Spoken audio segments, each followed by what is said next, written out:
Bonjour à tous, bienvenue dans cette nouvelle vidéo. Aujourd'hui, on va parler de la méta long range sur Warzone après le nerf de l'attaque Evolver. Donc c'est un nouveau format de vidéo où je vous parle en direct et je vais vous montrer à l'écran différentes choses pour vous expliquer mon raisonnement de comment j'arrive à la nouvelle méta de Warzone. Donc on va commencer par regarder les stats et ensuite on regardera les loadouts directement dans le jeu avec le stand de tir. Voilà, donc j'espère que ça va vous plaire et je pense qu'on peut directement commencer avec cette méta. Donc si on regarde le résultat final du mon raisonnement, c'est vraiment la MTZ 762 et la Holger 26 qui vont sortir du lot, avec la RAM 7, la SVA 545, l'attaque Evolver encore présente, et la Bruen MK9 qui sont juste derrière, encore vraiment très fortes. Puis après, il y aura des mentions spéciales pour la BP50, la DG58 LSW et la Poulet Miotte 762 qui est encore bien évidemment toujours aussi forte. Donc, ce qu'on va faire, c'est qu'on va commencer avec les statistiques. Donc les stats, on va utiliser le site qui s'appelle True Game Data. C'est un site, si vous ne le connaissez pas, qui est assez exceptionnel pour tout ce qui est stats des armes sur Warzone. C'est le seul qui fait ça aujourd'hui. Et voilà, donc je voulais juste lui faire un petit mot. C'est un ami. Et j'espère que vous utiliserez son site parce qu'il est vraiment incroyable pour pouvoir comparer tout ce qui est au niveau de la métal, les meilleures armes. Donc là, ce que je vous ai fait, c'est que je vous ai préparé déjà les classes que j'ai mentionnées, et on va voir comment j'arrive au raisonnement des meilleures armes. Voilà, donc c'est un peu dur à lire parce qu'il y a toutes les armes actuellement, mais moi ce que je veux vous dire, ce que je veux vous montrer, c'est vraiment qu'il y a une différence entre des armes qui vont être plutôt de résurgence, donc de mid-range, de mid-distance, où il faut un truc un peu plus rapide et un peu plus mobile, et les armes de Urzikstan, de Battle Royale, où là tu vas chercher plutôt la range, la consistance et la fiabilité d'une arme. Donc ce que je vais faire à l'écran, c'est que directement je vais cacher en fait tout simplement toutes les LMG, parce que les LMG, elles sont bien pour leurs extents, mais pour moi, elles sont pas si bien que ça au niveau de résurgence. Et donc, du coup, ça nous laisse avec la MTZ, la RAM7, la SVA et la BP50. Et il y a plusieurs choses à dire. Déjà, on voit que au niveau du time to kill, elles sont vraiment très proches les unes des autres, avec la SVA qui tue un peu moins rapidement, jusqu'à 25-30 mètres. Mais si on regarde vraiment la MTZ, la RAM7 et la BP50, elles tuent hyper rapidement. Il y a la RAM7 qui est assez impressionnante jusqu'à 40 mètres. Franchement, il n'y a rien de mieux jusqu'à 40 mètres. Et dans la plupart des cas, ça va suffire pour considérer que la RAM7 elle est vraiment méta en résurgence. Mais la réalité, c'est que j'ai quand même tendance à dire que, vu comme elle tombe ensuite en termes de dégâts par rapport aux autres, on va quand même souvent se faire surprendre en se disant bon bah voilà, la RAM 7 elle tue hyper vite proche, mais après franchement c'est compliqué. Donc on va plutôt aller chercher des armes qui sont consistantes, qui ont un time to kill qui est consistant quelle que soit la distance. Et pour moi, pour ça, c'est vraiment la MTZ 762, je vous l'affiche là en orange. Cette ligne qui est juste incroyable, c'est-à-dire qu'elle va tuer à partir de, c'est quoi, 23 mètres jusqu'à l'infini. Elle tuera de la même façon, elle tuera à la même vitesse. Donc là, vous allez avoir une arme qui est super fiable, qui est qui a un time to kill bien meilleur que les autres à range. Et c'est pour ça qu'aujourd'hui, tous les pros, ils utilisent la MTZ 762. La MTZ, elle a un vrai problème, c'est les 30 balles dans le chargeur, on peut pas mettre plus. Et c'est un peu le même problème qu'on va retrouver au niveau de la BP50, si on regarde les damage par mag, donc du coup le dégât par chargeur. On va voir que la BP50 et la MTZ, elles sont un peu en dessous de la RAM 7 et de la SVA. Donc c'est un élément à prendre en compte. Et c'est pour ça aujourd'hui qu'on va avoir en fait deux méta principales pour résurgence. C'est la RAM 7, parce que jusqu'à 40 mètres, c'est juste impossible de passer à côté de ça. Et la MTZ, qui est juste super forte, quelle que soit la range. Donc l'avantage de la MTZ aussi, c'est qu'elle a un reload time qui est super rapide. Honnêtement, ces 30 balles, elles font super mal pour 30 balles. Moi, je trouve que c'est largement utilisable. Et encore une fois, tous les pros utilisent la MTZ sur Résurgence, donc c'est vraiment l'arme numéro 1. Voilà, donc là, on va passer à la deuxième partie de l'analyse des stats. On va regarder plutôt les LMG, donc celles qui sont plutôt fortes sur Urzikstan et en Battle Royale. Déjà, on va voir la première chose, c'est que l'attaque Evolver, ils l'ont bien nerf. Elle est plus du tout dominante comme elle l'était avant. Avant, elle était vraiment, il y avait une ligne bien en dessous, quelle que soit la distance par rapport à toutes les autres LMG. Et donc là, maintenant, on voit que l'attaque Evolver a été remise en fait tout simplement dans la balance et dans la méta, et elle est beaucoup plus équilibrée que ce qu'elle était la semaine dernière. Elle l'a été pendant 2 jours, elle était vraiment très forte, et les devs, ils ont été hyper rapides pour patcher ça. Donc on voit tout simplement, c'est assez marrant à quel point elles sont bien équilibrées, c'est que jusqu'à 35 mètres, 33 mètres, elles sont quasiment équivalentes. Elles tuent de la même façon, elles tuent tout aussi rapidement les LMG, donc l'attaque, la Holger, la Bruen et la Poulet-Miotte. On voit qu'elles tuent, franchement, c'est assez impressionnant. Et en fait, ce qui va nous intéresser, c'est plutôt ce qui se passe après 40 mètres. Et c'est là où on va voir des damage range qui vont commencer à chuter. Et donc, c'est là que l'attaque Evolver et la Poulet Miotte, après leur nerf, tout simplement, elle passe pour moi en dessous du coup de la Bruen MK9 et de la Holger 26, qui sont hyper consistantes, un peu à l'image de ce qu'on avait avec la MTZ, qui a vraiment juste un damage drop et après c'est tout le temps le même time to kill. Là on a vraiment la Holger et la Bruen MK9 qui sont hyper consistantes. Et la raison elle est très évidente, c'est tout simplement qu'elles ont jamais été nerf. L'attaque Evolver et la Poulet Miotte, elles ont été nerf plusieurs fois, et à chaque fois qu'ils l'ont nerf, ils ont rajouté tout simplement un damage drop en plus, ou ils ont vraiment changé complètement la façon dont elles se comportent. Donc on voit qu'il y a deux winners qui sont assez clairs là-dedans, c'est la Holger 26 et la Bruen MK9. Ce qui va changer, c'est plus en termes de mobilité. On va voir après quand on va utiliser dans le stand de tir, c'est que la Holger, elle se comporte presque comme une AR, comme une assault rifle, comme un fusil d'assaut, je veux dire, en français, et alors que la Bruen, on sent que c'est vraiment une LMG. En termes de mobilité, la Holger, elle vise plus vite, elle reload plus vite, elle bouge plus vite, et donc du coup, c'est pour ça qu'on va quand même partir in fine sur la Holger 26 comme étant la méta absolue pour la long range sur Urzikstan, et la Bruen MK9 qui est très forte, qui est juste derrière. Voilà. Donc juste un point au niveau du recul, c'est aussi une des features qu'il y a sur ce site. On voit que là on a toutes les armes, donc y compris celle de résurgence que j'avais. On voit que l'attaque Evolver, elle est quand même assez impressionnante en rouge. Là, elle a vraiment très peu de recul. Donc elle restera, quoi qu'il arrive, tout comme la Poulet Miotte, deux armes qui sont hyper faciles à utiliser. Si vous galérez avec le recul des autres armes, donc là qu'on voit ici, donc là on a la Ramset, on a la MTZ, on a la SVA et on a la BP50, donc les 4 armes de résurgence. On voit qu'elles sont un peu plus dures à jouer. Si vous galérez avec le recul, franchement, vous pouvez encore utiliser l'attaque Evolver, vous pouvez encore utiliser la Poulet Miotte, et vous serez hyper à l'aise. Moi, ce que je conseille, c'est vraiment, si on regarde juste Holger et Bruen, on voit que les deux, elles ont un peu plus de recul que la Poulet Miotte et l'attaque Evolver, mais franchement, ça reste hyper raisonnable. La Holger, c'est celle qui est un peu plus dure à jouer des 4, mais encore une fois, elle a une meilleure mobilité, elle bouge comme une AR, et elle a un time to kill qui est hyper fiable, quelle que soit la distance.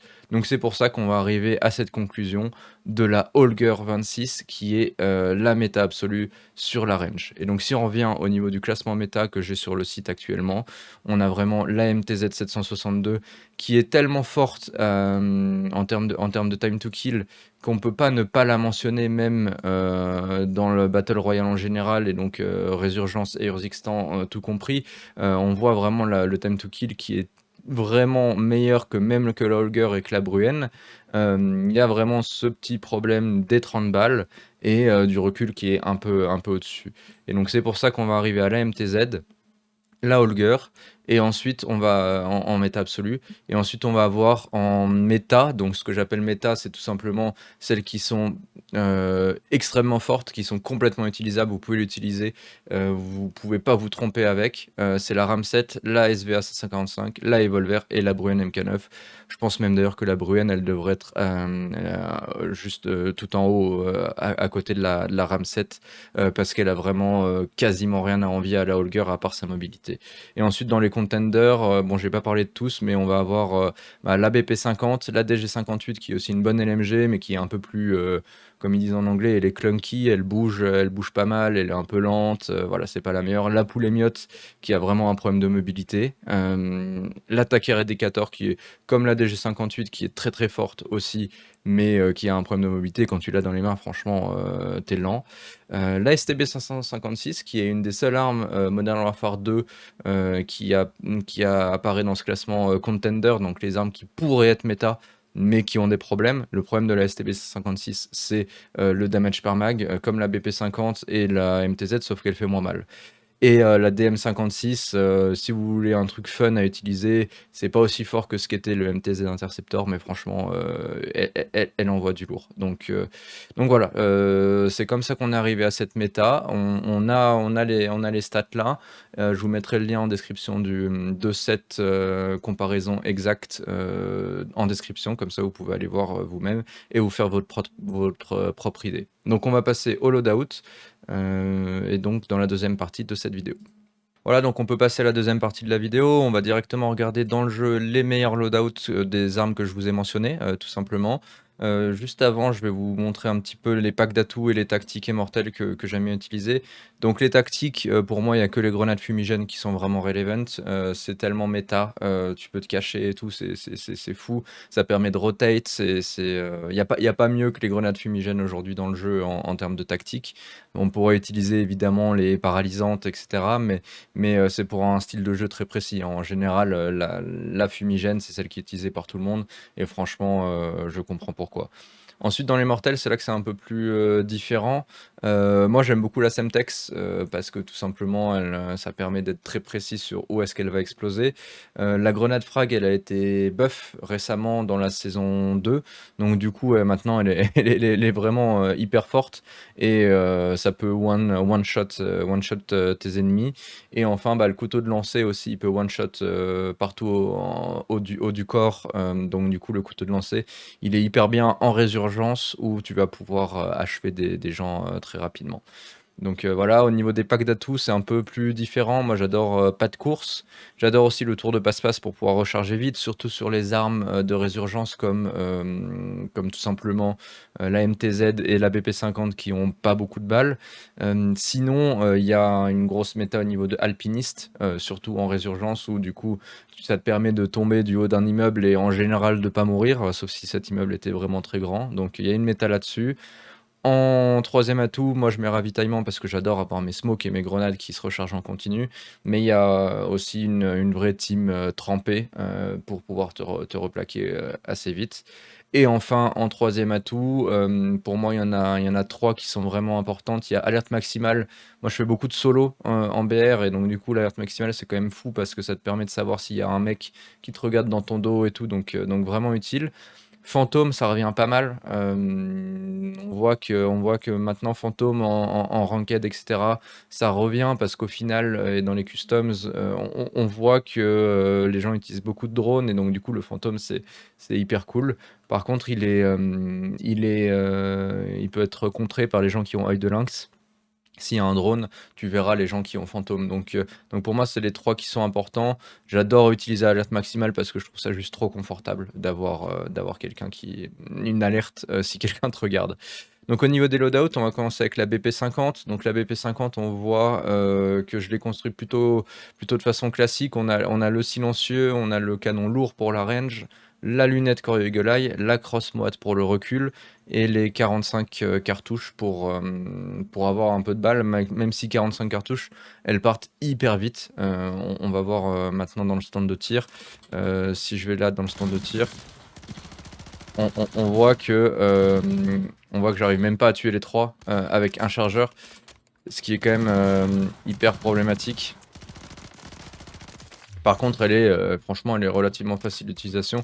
Elle a un petit kick, donc si tu trouves qu'elle a trop de kick, je te conseille d'enlever le silencieux et de rajouter à la place le frein de bouche Casus. Et donc là, ça te permettra d'avoir une arme qui bouge beaucoup moins. Tu vois, elle tue vite, elle enlève vite les plaques, mais par contre, tu vois, je suis déjà en train de recharger, donc pour moi, il y a un vrai problème au niveau de cette arme. Il y a aussi une classe qui permet de pas avoir de lunettes, donc du coup encore plus de recul, enfin de contrôle du recul, et donc du coup c'est avec la poignée lourde avant. Voilà. Et donc là, t'as un truc à la mire, ça bouge vraiment pas. Et voilà, donc super arme, super efficace. Mais aujourd'hui, pour moi, elle est vraiment un peu niche parce qu'elle manque vraiment de balles. Ensuite, on passe à la Bruenne. Donc la Bruenne, là pour le coup, on va la construire exactement comme une LMG classique avec le silencieux pour la range, le gros canon, le viseur et la poignée lourde de soutien Bruenne pour le recul horizontal. L'avantage de cette arme, c'est qu'elle a un chargeur de 60 cartouches. Et donc du coup, ça permet tout simplement d'améliorer la mobilité, qui était, je vous rappelle, un des gros défauts de cette arme. Mais ça reste... Voilà, donc, oui, tac. Donc ça reste quand même un petit peu... Ça bouge un petit peu. C'est un peu plus dur que ce qu'était l'attaque Evolver. En même temps, l'attaque Evolver, elle était vraiment facile. Donc voilà le loadout de la Bruenne. Ensuite, on va passer à la SVA. Donc la SVA, ce qui est important de préciser, c'est qu'elle a un système qui est un peu semi-automatique et où les deux premières balles, elles partent en même temps. Et donc du coup, ça veut dire que si tu te mets en semi-auto, le time to kill, il va être vraiment bon parce que tu vas tirer deux balles par deux balles. Donc ça va faire tac, tac, tac, tac, tac, tac. Je vais vous montrer en stand de tir. Et donc du coup, si vous vous mettez en semi-auto avec la flèche de gauche, voilà, là je suis en semi-auto, on voit qu'on peut vraiment spam le bouton de tir et ça tue hyper rapidement. Franchement, c'est probablement une des armes les plus sous-cotées du jeu parce elle tue très rapidement, elle est mobile, c'est une AR et franchement elle a pas de recul. Donc ça, cette classe que vous voyez là avec les munitions à grain élevé plutôt qu'un accessoire canon, c'est pour vraiment une utilisation semi-auto. Si vous voulez l'utiliser en full auto, je vous conseille quand même d'enlever peut-être les munitions et de mettre la poignée lourde de soutien Bruenne pour le gun kick. Mais vraiment hyper facile d'utilisation. Voilà. Ensuite, on passe à la Evolver. Donc, l'attaque Evolver, elle a été nerf après je crois que c'était vendredi soir, donc elle a été nerf. Ils ont nerf les dégâts. On l'a vu au niveau du time to kill, c'est plus si bien. Mais ils ont aussi rajouté du recul. Avant, en fait, je pense que c'était un bug. Il n'y avait pas de recul. Et maintenant, ils en ont rajouté. Donc, du coup, j'ai préféré mettre cette poignée verticale Kimura RIN 03 pour vraiment pallier au recul vertical de l'arme. Avant, on pouvait se permettre d'avoir des munitions plutôt qu'une poignée avant, comme sur la SVA, mais ça reste... franchement, maintenant, vu qu'elle a un peu de recul, je préfère l'utiliser comme ça, et elle est hyper facile à utiliser, elle est hyper... voilà, ça reste une LMG, c'est lourd, mais regardez-moi cette tuerie, là, c'est juste trop fort. Il me restait encore 56 balles, je sais même pas pourquoi j'ai rechargé, je pense que c'est un réflexe. Mais en fait, t'as tellement de balles, c'est tellement confortable. Regarde, c'est fou. Bon, tu vois, à range, elle tue un peu moins vite, hein. Voilà, donc c'est ça l'attaque Evolver, la méta de la semaine dernière, elle a duré 2 jours. Elle est encore très très forte et si tu cherches une arme facile à utiliser, franchement, teste la Evolver. Voilà, donc je vais passer aux 3 dernières armes. La prochaine arme, c'est la RAM 7. Donc je sais pas pourquoi ils l'appellent la RAM 9 dans le jeu. Je crois qu'il y a un bug, mais c'est bien la RAM 7. Ici, on a le loadout plutôt classique qui est utilisé depuis des mois par tout le monde. On n'utilise plus la bouche Jack BFB parce que tout simplement, maintenant, elle l'enlève. Donc si on va au niveau de la jack, je sais pas où elle est, il y a tellement de trucs. Voilà, là, si on va au niveau de la jack, on voit que maintenant, elle enlève de la vitesse des balles. Donc c'est pas du tout ce qu'on est en train de rechercher quand on montre une arme primary. Elle a un gros effet sur le recul, mais voilà, elle a aussi un gros effet sur la mobilité, sur la vitesse des balles et encore une fois, elle montre, ton point sur la minimap pendant beaucoup plus longtemps. Donc on va partir sur le frein de bouche Casus qui est vraiment insane pour le recul, visuel et vertical. Le canon long, la poignée lourde, les 60 cartouches qui sont hyper confortables et le coussinet de recul.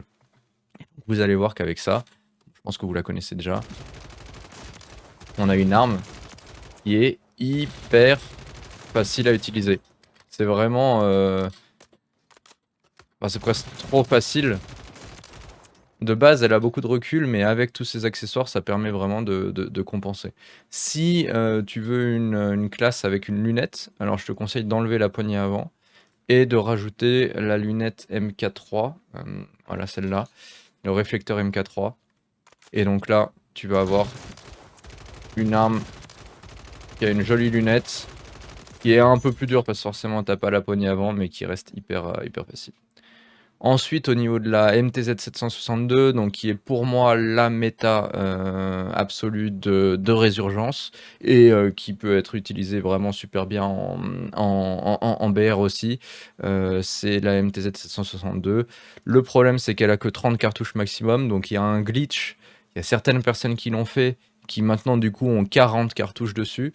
Mais évidemment, moi je vais pas conseiller ça vu que je veux conseiller la méta pour tout le monde. Donc c'est le chargeur de 30 cartouches, le frein de bouche Casus comme sur la RAM, le MTZ Blackthorn. Donc le MTZ Blackthorn, ce qu'il va faire, c'est qu'il va augmenter la portée, mais il va pas avoir d'effet sur le recul.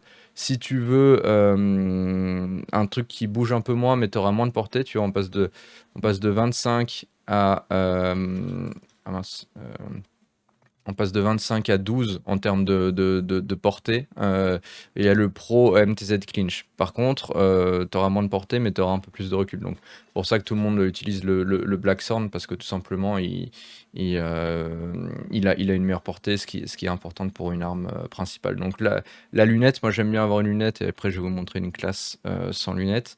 La crosse EXF pour combat rapproché pour le recul et les 30 cartouches encore une fois. Donc là, si on va dans le stand de tir, on voit qu'on a une arme qui fait super mal.